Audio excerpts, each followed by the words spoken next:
We're trying to solve three things. First thing is accessibility to bills. It's 2021. We should not receive paper bills, and that's the only format we get them in. Number two is usability. If you've ever tried to pay a medical bill, you know how difficult that can be. And third piece is affordability. Healthcare expenses are out of control and growing like 7% a year. We can't make a $50,000 bill that much better, but we can help with a $500 bill or a $1,000 bill. And we're tackling that through enabling payment plans and a couple other financing options. Hi everyone, it's Julie Verhage Greenberg here with your Tux Time podcast from FinTech Today, where we talk about all things FinTech. And in this episode, I am joined by PJ Santoro, co-founder and CTO of Peachy Pay, a startup that's focused on healthcare payments that, this doesn't happen often, but they're actually a newer company than even FinTech Today is. So I'm excited to dive into this and hear how everything's going and what they're trying to accomplish. PJ, thank you so much for being here. Thanks for having me. So first off, I know a little bit about you just for, background and everything. One of the people that now works for you did some contract work for us a little bit. So he's filled me in on what you guys are doing because he's very excited about it. But for those in our audience that are not familiar with Peachy Pay, what exactly are you guys trying to do? Yeah, so in short, we're really simplifying the payment experience for patients. Patients are typically, and this sounds backwards, but they're typically neglected in healthcare when it comes to the tools and things that they have available to them to help their experience interacting with the healthcare system. So in short, we're trying to solve three things. First thing is accessibility to bills. So it's 2021. We should not receive paper bills, and that's the only format we get them in.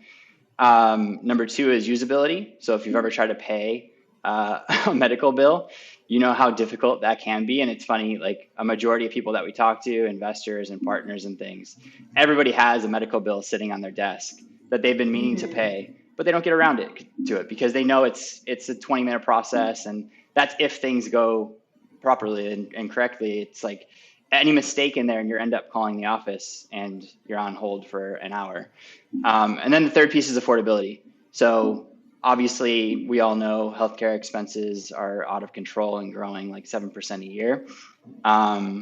We can't make a $50,000 bill that much better if it's coming from like a long hospital stay, but we can help with a $500 bill or a $1,000 bill. And we're tackling that through enabling payment plans and a couple other financing options. Yeah, one way that someone described you guys to me before that I think will resonate with the audience too, just based on some topics that we've talked about lately, is like buy now, pay later for medical bills. Explain that a little bit. Yeah, so that's really that third tier of our product. We have this core product that is enabling accessibility and usability of medical bills. And it seems like something really easy to do. It's not easy to do in healthcare. So that's kind of like a core product. On top of that, those affordability options that we want to enable as well. Payment plans are fairly easy because most providers will offer payment plans. The problem with that, though, is that the provider ends up giving an interest-free loan. So they're the ones extending that loan to you as a patient, and they're just getting the money as it comes in, as you make those payments. What we want to do is really enable something that pays out the provider and allows the patient to pay for their care at the same time. So it's this win-win scenario that we're creating.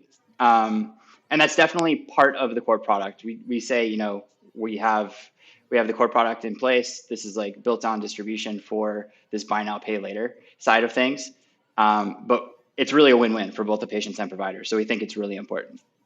So who would you be integrating with then? Are you going to hospitals, to insurance providers, to consumers directly? Like how would you get involved in the system? Like what's your go-to-market strategy here? Yeah, we are very focused on making sure that we're deeply embedded into the provider workflow.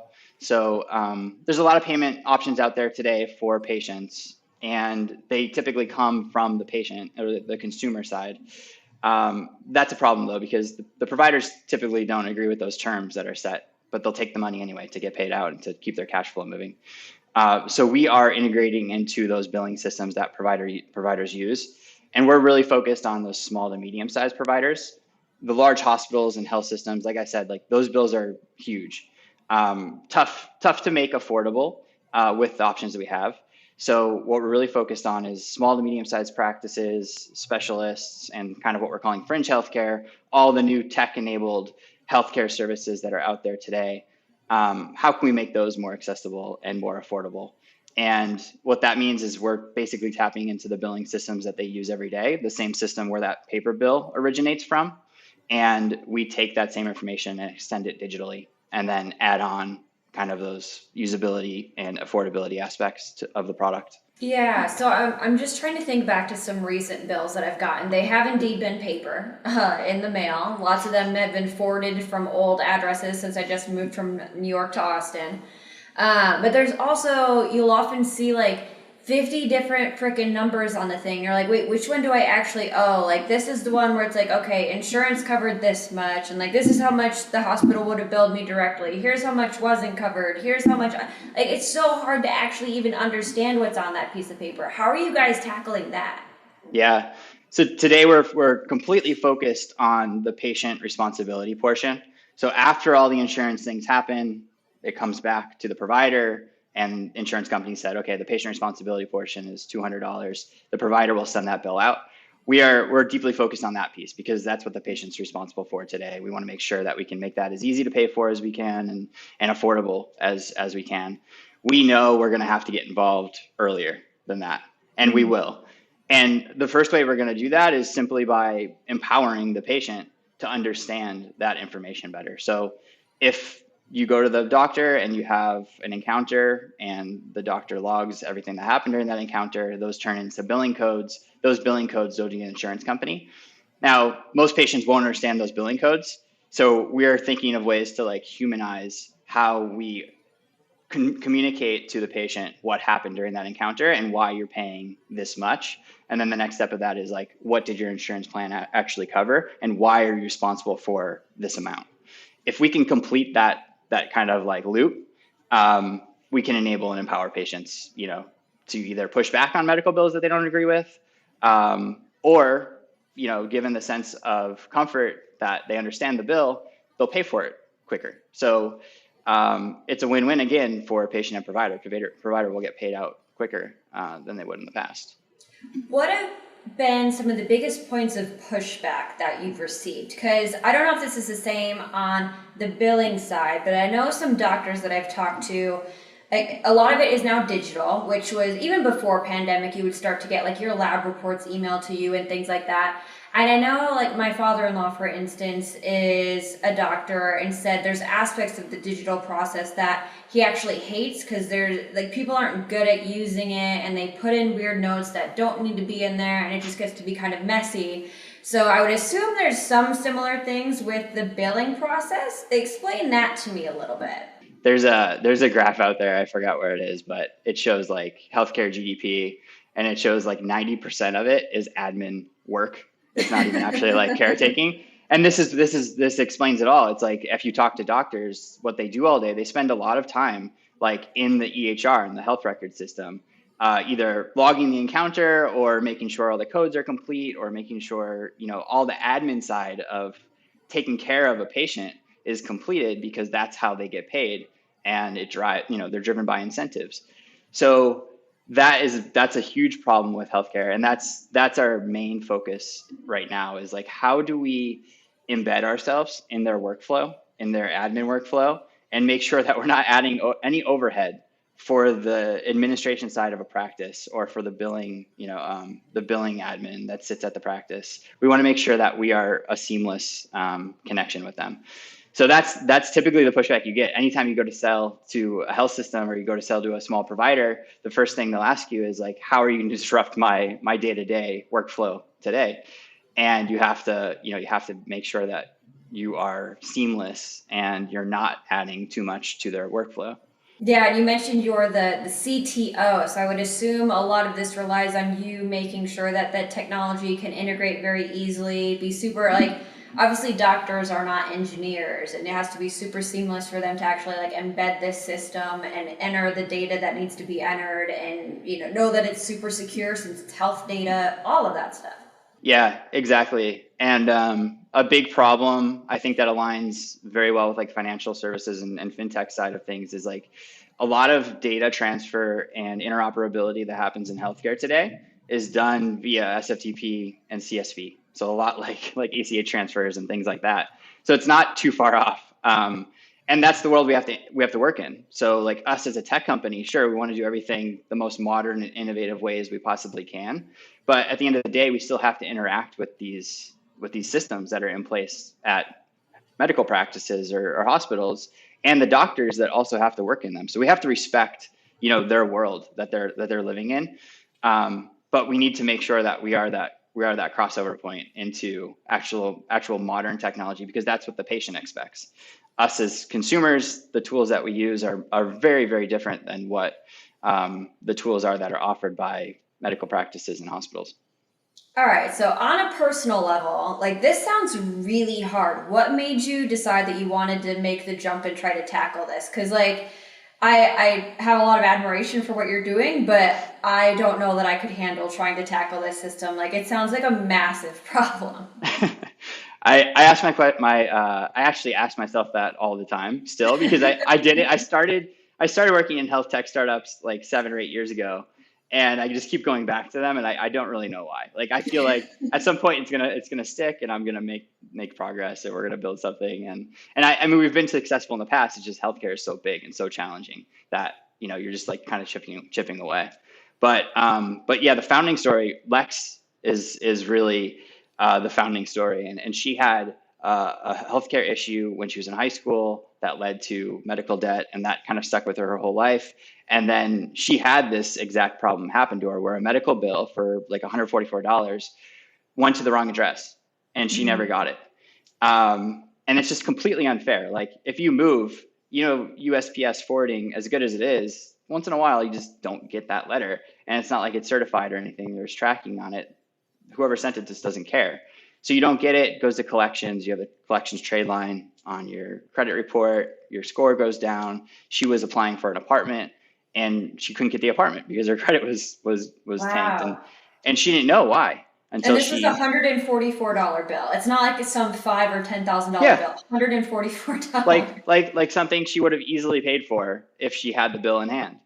And it ended up, causing her a lot of headache and stress, because she couldn't get an apartment now, and she had to go solve this collections issue. And she went through the whole collections runaround, and she was at the end of it, she was like, why hasn't somebody built this? Like, why isn't somebody working on this? And then the backside of it is like positive credit reporting. Why should a medical bill, if it goes to collections, only affect you negatively? Why can't you, be affected positively if you pay on time and in full? So that's something else that we're tackling. But that's the founding story. And when I met Lex and she told me that story, I was like, I mean, as a patient, and everyone we talk to understands how that can easily happen to any one of us, even if you are, you're well off and you understand the healthcare industry, that could still happen to you. The medical bill going to the wrong address is a common problem, and it could happen to any one of us. Yeah, no, I mean, like I mentioned at the beginning, there's been some bills that I've gotten forwarded for like a $25 chiropractor appointment. And like now I'm imagining that going to collections and not having been able to buy a house because I didn't pay a $25 chiropractor bill. Like that's insane. And I mean, if I was in Lexi's shoes, I would have like gotten over it, like paid the bill, been done with it, like done things to boost my credit and been done. And then I admire the fact that she decided to like increase her own personal headache to hope that other people don't have to have this headache in the future. Exactly. That was it. That was the main motivation behind the company. She was like, this should have existed already, and I would have used it as a patient consumer, and it could have saved me from this headache. How could we do this for other people? And she's like set on this holistic health concept of like, if this happens to you, it's going to spin off, this vortex of like, you're not getting out of this debt. If you're in debt, it's harder to get out of it. It's harder to get an apartment. It's harder to get a loan, and it just digs you deeper into a hole. So we want to break that cycle. Yeah. And obviously healthcare in the US is very different than from other areas of the world. Would Peachy be applicable to other countries? Or, I mean, obviously you're early, so you're only focused on US right now, but like, would it make sense elsewhere too? Yeah, it would. So we were like talking to a couple people in Canada a couple weeks ago, and for core services, probably not, wouldn't apply so much because there's not a lot of patient responsibility. You go to the hospital, you go to your doctor, and you don't really see a bill. But for what we're calling kind of like this fringe healthcare, tech-enabled therapies, other services that are offered that aren't typically covered by like maybe even primary insurance plans or secondary insurance plans, those are perfect for it. And we see that a lot today. Like a lot of the lending options and financing options in healthcare are focused on things like cosmetic or dental, or the things that are outside typical traditional healthcare, or what you consider that. So there's a lot of opportunity in the rest of the world as well.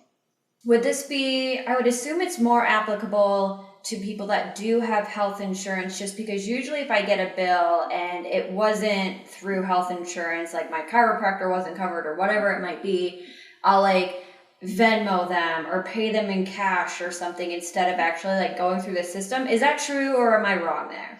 It happens a lot, especially with small providers. We were at a small practice a couple weeks ago, and the ways that they get paid were kind of exactly like you described. Like they will take anything they can get to make sure that they get paid quickly and in full.